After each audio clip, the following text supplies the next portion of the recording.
FIFA, the almighty soccer federation, has finally been dealt a bombshell of a red card. The U.S. Department of Justice, the FBI, and the IRS have come after it in a way usually reserved for international terror cases or drug cartels. 7 FIFA officials were arrested in a swanky Zurich hotel, facing charges of money laundering, wire fraud, and international racketeering, in addition to accepting millions of dollars in bribes. 14 people in total were indicted, with possibly more to come. Now, if you've followed FIFA's scandals over the years, none of this should come as a total surprise.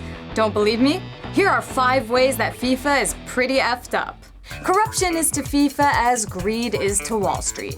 They corrupted the business of worldwide soccer to serve their interests and to enrich themselves. Some of the charges include buying and selling votes to deliver the 2010 World Cup to South Africa, alleged bribes to hold the 2016 Copa America in the US, and more bribes paid to FIFA execs for exclusive TV and marketing contracts. The DOJ says that $150 million in bribes and kickbacks go all the way back to 1991. Oh, and did I mention that FIFA is a non-profit? Blatter, step down! Sepp Blatter, step down! FIFA President Sepp Blatter has long been slammed for running the organization like a corrupt dictator.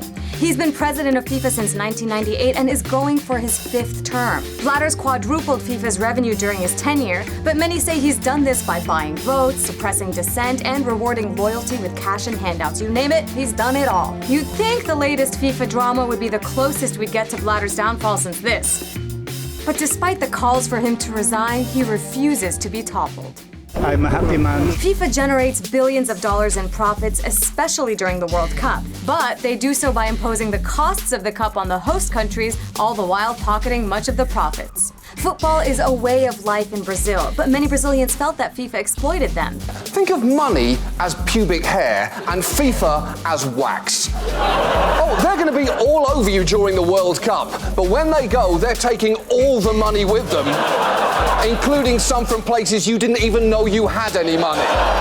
The Brazilian government spent around $11 billion in preparation for the 2014 World Cup that many believe should have gone to schools, roads, and healthcare. Instead, the Brazilians were left with a whole lot of debt and mass evictions. But FIFA's saga isn't just about rich men making themselves richer. There's a human toll to FIFA's corruption.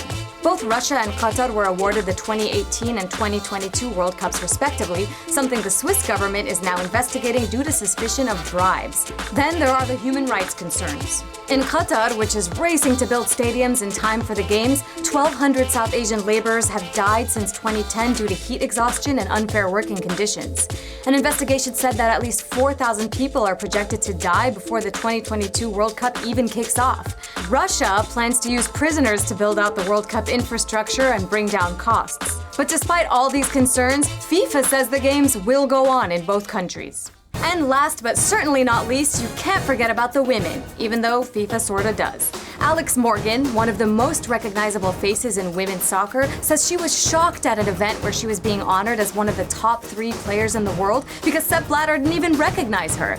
Not surprising coming from the dude who suggested that female players wear tighter shorts to attract more viewers. Then you have the literal unequal playing field. The Women's World Cup heads to Canada in June, but rather than playing on grass like the boys, women are forced to play on artificial turf, which slows down the game and causes more injuries. But hey, at least the popular FIFA video game will now allow women to play, thankfully on grass.